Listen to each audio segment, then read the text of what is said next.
My in-laws wanted to invite my daughter's biggest bully to her birthday party because he must love her. Now they're upset because I had to explain to my daughter that her grandparents are very stupid people. Posted by you/odd resolution 5357.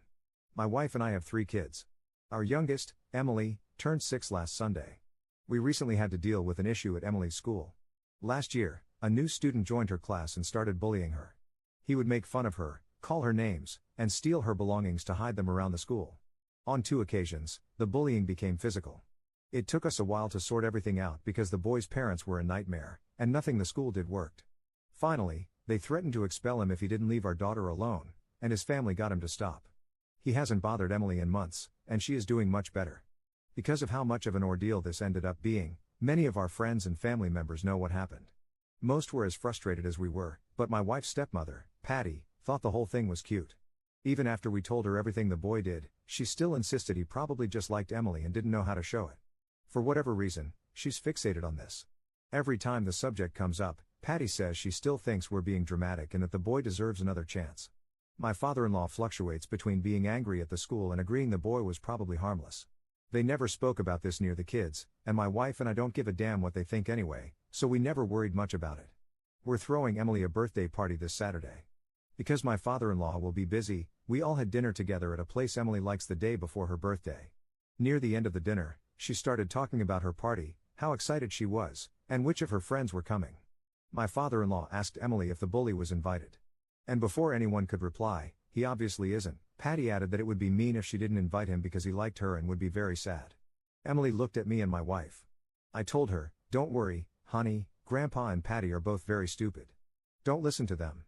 They looked shocked but didn't try to argue. We had an awkward goodbye and went our separate ways. My father-in-law called us on Monday. He apologized for what he and Patty said but told us he expected me to apologize as well. He said that I crossed a line by insulting him and his wife in front of his grandchildren. My wife and I have been on the same page throughout all this. But yesterday, she told me she was starting to wonder whether it wouldn't have been better to deal with this privately, especially since we don't like insulting people in front of the kids.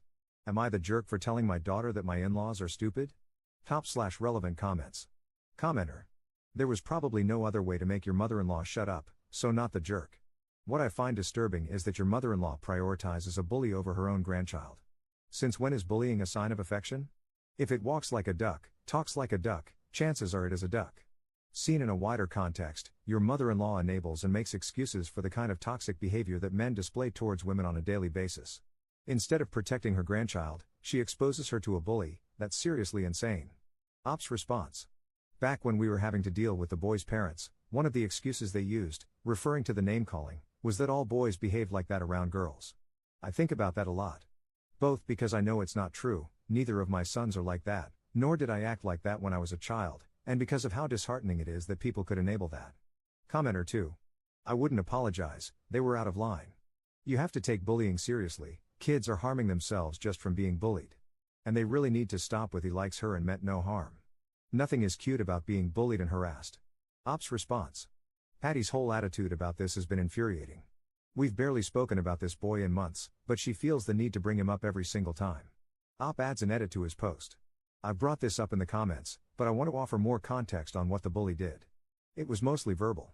He created a few nicknames that kind of, not really, sounded like Emily's real name and our last name.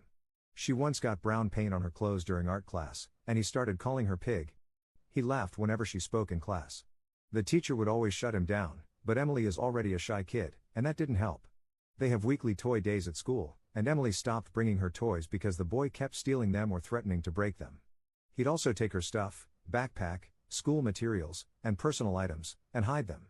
We managed to get all those things back, and the closest he got to damaging something she owned was a small rip in one of her stuffed animals that my wife was able to fix. And as I mentioned, the bullying got physical twice. On the first occasion, he pushed her off a swing set. She scraped her knees but wasn't hurt otherwise. The school reprimanded him, but it didn't do much. A few weeks after that, he put gum in her hair during lunch. A teacher witnessed it and said that he grabbed her head violently to do so. That got him suspended, and the school threatened to expel him not long after. I don't think there's much I can say about this boy, except that he has very obvious behavioral issues that his parents refuse to manage properly. Update 6 days later. I'm very grateful for the advice and support you gave me on my first post. To get it out of the way, Emily's birthday party went off without a hitch, and she had a great time with her friends. It's always bittersweet watching our little girl grow up so fast, but my wife and I enjoyed ourselves as well. We talked more about what happened over the last few days. My wife made it very clear that she didn't care that I called her father and Patty stupid and didn't think I should apologize, but she was concerned about our kids thinking I was a hypocrite. We always aim to teach them to be kind and avoid insulting others, and it doesn't feel fair to hold them to standards we don't hold ourselves to. So Friday night, we sat the kids down and discussed what I'd said. We explained that I was upset at what my in-laws had done and was trying to protect Emily, but that what I said was still not nice and they shouldn't repeat it. I apologized for the language I used. Besides that, my wife and I also talked about how we deal with her father and Patty. I told her I wanted them to apologize to Emily, and I wouldn't say a word to them until they did. She agreed with me. After the party, she texted her father the following, this is a translation. The party went well. About what happened at Emily's birthday dinner, Op will not apologize. Patty has no right to tell our daughter how she should feel about the boy who made her life hell for months, and neither do you. I'll call you tomorrow and you'll apologize to your granddaughter. If your wife wants to continue being a part of the children's lives, she will too. And if she mentions that boy again, I'll have to seriously rethink the role we're letting her have here. This isn't up for discussion. She showed me the text before sending it, but I agreed with pretty much everything. They had a short fight about it, but he agreed in the end. I offered to apologize to keep the peace, and my wife told me not to. Both my father-in-law and Patty finally apologized to Emily on Sunday. We're not confident about Patty, but my father-in-law seems sincere. Either way, we've decided to loosen our ties with my wife's stepmother for a while. We're still working everything out, but we'll see her less until at least my eldest son's birthday, October. I have no doubts my father-in-law loves my children, but he's a very strange guy. He was overprotective of his daughters throughout their youth, but frequently tells us we're dramatic when it comes to our kids. And I never had any strong feelings about Patty, but her treatment of Emily's situation has soured my image of her. On a side note, the bully found out about the party. His mother found my wife on Instagram and messaged her to complain that he wasn't invited. My wife reminded her of the day the school threatened to kick her son out. No reply as of today.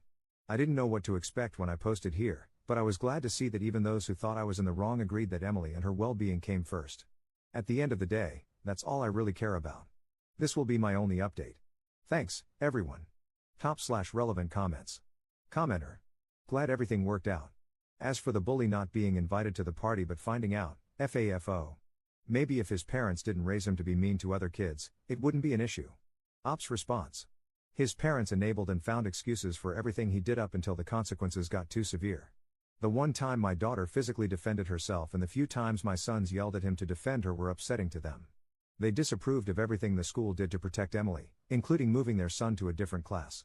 Commenter 2. I'm glad you taught your daughter that abusive peers don't like her. That kind of thinking is insane. I'm 60 and I hated hearing it when I was young. Op's response. Both my wife and I hate it too. It was especially infuriating when we were having to deal with the bully and his parents and Patty started trying to convince us that the boy had a crush on Emily. Hearing that the kid who was tormenting my daughter on an almost daily basis was just a cute little boy who didn't know how to deal with being in love was maddening. Commenter 3. Why the heck would that kid's parents care about your daughter having a birthday party? My God, they're deranged. Op's response. They didn't actually parent their child until the school threatened to expel him. Their reaction does not surprise me. My wife showed me the mother's text. She essentially said it wasn't fair to exclude her son and gave some of the same excuses for his behavior she had given during our meetings at the school.